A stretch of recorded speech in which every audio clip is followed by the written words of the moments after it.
अगर मित्रों आप मेरे चैनल पे नए हैं तो कृपया सब्सक्राइब करें और बेल आइकन को जरूर दबा दें।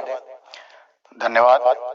तो चलिए मित्रों, वीडियो को शुरू करते हैं। आज मैं आपको गरुड़ पुराण की श्रृंखला में छठा अध्याय सुनाऊंगा, गर्भादि दुख वर्णन। गरुड़ जी ने कहा, हे केशव, नरक में आया हुआ जीव माता के गर्भ में कैसे उत्पन्न होता है, वह गर्भवास आदि के दुखों को किस प्रकार भोगता है, वह सब मुझे बताने की कृपा करें। श्री भगवान कृष्ण बोले, स्त्री पुरुष के समागम से स्त्री का रज और पुरुष का वीर दोनों एकत्र हो गर्भ में स्थित होता है। वह जीव जिस तरह जन्म लेता है उसके विषय में मैं तुम्हें बताता हूँ। स्त्री के ऋतुकाल के मध्य में पापी पुरुष के शरीर की उत्पत्ति होती है। विश्व रूप को मारने से इंद्र को हत्या लगी। इंद्र ने उसके 4 विभाग कर पृथ्वी, जल, वृक्ष और स्त्रियों को क्रम में दे दिया। स्त्रियों में ऋतुकाल आने से पुत्रादि की उत्पत्ति होती है।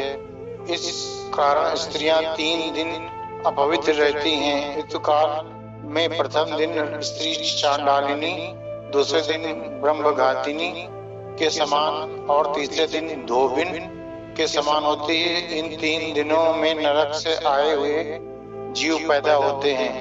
ईश्वर से प्रेरित हुए कर्मों से शरीर धारणार्थ पुरुष के वीर बिंदु के आश्रय से स्त्री के उदर में जीव प्रवेश करता है।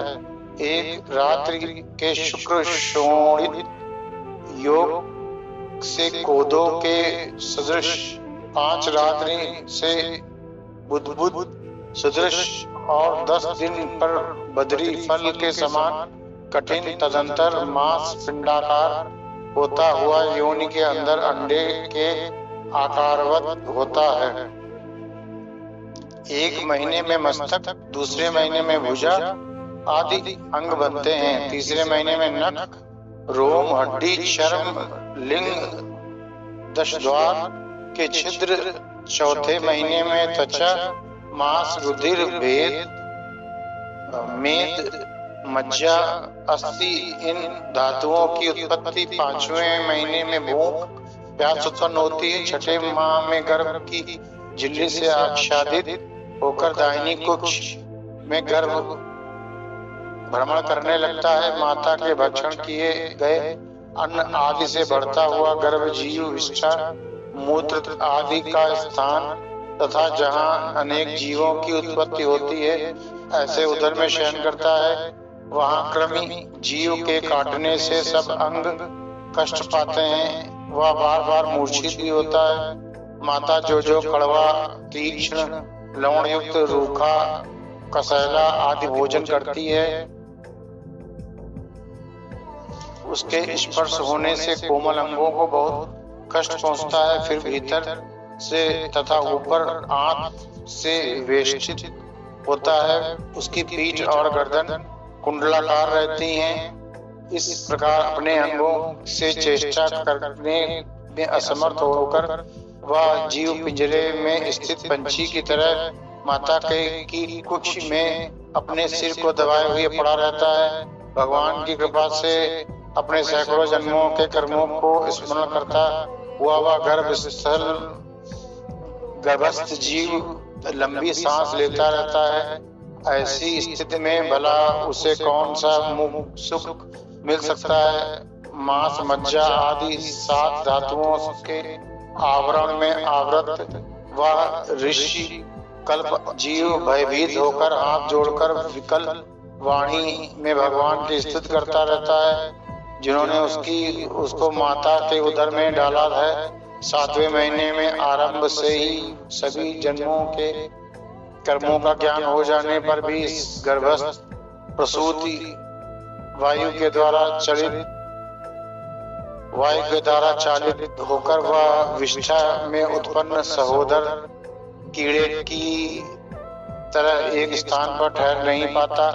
जीव कहता है, मैं लक्ष्मीपति संसार के आधार, अशुभ का नाश करने वाले तथा शरण में आए हुए जीवों के प्रति वात्सल्य रखने वाले भगवान विष्णु की शरण में जाना चाहता हूँ। हे भगवान, तुम्हारी माया से मैं मोहित देहादि में तथा पुत्र कुल त्रादि में इनका और यह अभिमान कर जन्म मरण को प्राप्त होता हूँ। मैंने कुटुंब के लिए शुभ कर्म किए हैं, वे लोग तो खा पी कर चले गए, मैं अकेला दुख उठा रहा हूँ। हे भगवान, इस योनि से पृथक हो तुम्हारे चरणों का स्मरण कर फिर ऐसे उपाय करूंगा जिससे मुक्ति को प्राप्त कर सकूं। विष्ठा और मूत्र के कुएं में पड़ा हुआ तथा जठराग्नि से जलता हुआ तथा यहाँ से बाहर निकालने की इच्छा करता हुआ मैं कब बाहर निकल पाऊंगा। जिस दिन दयाल परमात्मा ने मुझे इस प्रकार का विशेष ज्ञान दिया है, मैं उन्हीं की शरण ग्रहण करता हूँ, जिससे मुझे पुनः संसार के चक्कर में न आना पड़े। मैं माता के गर्भ से कभी भी बाहर जाने की इच्छा नहीं करता, क्योंकि बाहर जाने पर पाप कर्मों से पुनः मेरी दुर्गति हो जाएगी। इसलिए यहाँ बहुत दुख की स्थिति में रहकर भी मैं खेद रहित होकर आपके चरणों का आश्रय लेकर संसार से अपना उद्धार कर लूंगा। भगवान विष्णु ने उत्तर दिया, ऐसी बुद्धि वाले एवं स्तुति करते हुए 10 माह के ऋषि उस जीव को प्रसूति वायु प्रसव के लिए तुरंत नीचे की तरफ ढकेलती है।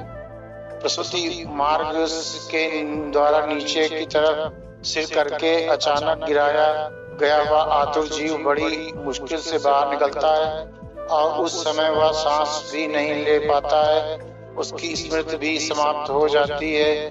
पृथ्वी पर मलमूत्र के बीच गिरा हुआ वह जीव मल में पैदा हुए कीड़े की तरह चेष्टा करता है और विपरीत गति प्राप्त करके स्मृति नष्ट हो जाने के कारण अत्यधिक रुदन करने लगता है। जिस तरह बुद्धि गर्भ में, रोगादि में, शमशान में, पुराणादि सुनने में लगी रहती है, वैसी बुद्धि हमेशा रहे तथा बंधन से कौन नहीं छूट सकता। जिस समय यह जीव कर्म योग फल द्वारा गर्भ से बाहर होता है, उस समय विष्णु की माया से मोहित हो जाता है। माया से मोहित तथा विवश हो कुछ भी नहीं बोल सकता और बाल्यावस्था के दुख भी परतंत्र होकर भोगता है। बालक की इच्छा को समझते हुए माता पिता बालक की सेवा करते हैं। बालक को भूख लगे या रोने पर समझते हैं बालक का पेट दर्द कर रहा होगा, ऐसा सोचकर माता पिता दवाई देते हैं। बालक के पेट में दर्द हो तो माँ समझती है कि भूख लगी होगी, ऐसा सोचकर दूध दे, दवा दे इत्यादि अनेक कर्म बालक के लिए उल्टे पड़ते हैं। फिर भी वह बोलने की शक्ति नहीं रखता। माता ने बालक को ऐसी खटिया पर सुलाया जिसमें अनेक जीव हैं, तो उससे बालक दुख पाता है, परंतु वह उठने में असमर्थ है और अपने शरीर को वह खुजा भी नहीं सकता। डंस, मच्छर, खटमल इत्यादि उस बालक के शरीर का खून पीते हैं, परंतु बालक अज्ञान रहित होकर भी रोता हुआ अनेक दुख भोगता है। इस तरह 5 साल तक वह बाल्यावस्था के दुख भोगकर पौंगड़ावस्था में विद्याध्ययन करते समय दुख भोगता है। इसके बाद वह युवावस्था के दुख भोगता है। वह अनेक प्रकार के व्यसनों में लगा रहता है, फिर निकृष्ट व्यक्तियों का संग करता है और शास्त्र एवं सत्पुरुषों से द्वेष करता हुआ लंपट बन जाता है। भगवान की माया रूपी औरत को देखकर उसके हाव भाव से प्रसन्न हो उस औरत से ठगे जाने पर महामोह में ऐसे गिरता है जैसे पतंगा अग्नि में गिरता है। हिरण, हाथी, पतंगा, भंवरा आदि मछली, ये 5 क्रमशः शब्द, स्पर्श, रूप, गंध और रस, इन 5 इंद्रियों से 5 विषयों का भोग करता है। इन 5 विषयों में से एक में आसक्ति होने के कारण ही मर जाते हैं। अभिषिक्त वस्तु की अप्राप्ति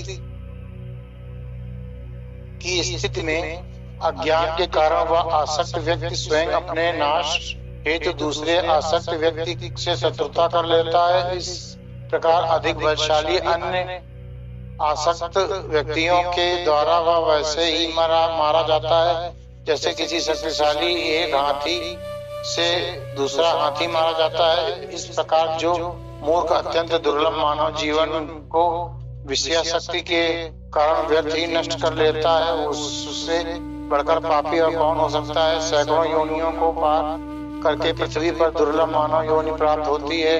मानव शरीर प्राप्त होने पर भी द्विजत्व की प्राप्ति उससे भी कठिन है। अति दुर्लभ द्विजत्व को प्राप्त, द्विजत्व मतलब ब्राह्मण को प्राप्त होकर, ब्राह्मण योनि को प्राप्त कर जो व्यक्ति इसकी रक्षा करने के लिए अपेक्षित धर्म कर्मानुष्ठान नहीं करता, केवल इंद्रियों की तृप्ति में ही लगा रहता है, उसके हाथ में आया हुआ अमृत के समान पवित्र या अवसर उसके प्रमाद से नष्ट हो जाता है। युवावस्था में दुख उठाकर वृद्धावस्था में अनेक बीमारियों से ग्रसित होकर बहुत अधिक दुखित होता हुआ मृत्यु के चंगुल में फंसकर पुनः नरक में गिरता है। नरक में जाना तथा मनुष्य लोक में आना, ऐसे कर्म पाश में बंधे हुए पापी किसी समय वैराग्य को प्राप्त नहीं होते, क्योंकि भगवान की माया से वे मोहित रहते हैं। हे गरुड़, इस संसार में अंत्येष्टि आदि क्रिया जिनकी नहीं हुई है, ऐसे पापियों की गति नहीं होती। अब तुम्हारी और क्या सुनने की इच्छा है? छठा अध्याय इसी तरह से समाप्त हो जाता है। मैं आप सबके भीतर बैठे हुए उस परम पिता परमात्मा को प्रणाम करता हूँ और इस छठे अध्याय को विराम देता हूँ। ये समाप्त हो चुका है। इसके बाद मैं कल आपको 7वां अध्याय सुनाऊंगा। तब तक के लिए धन्यवाद।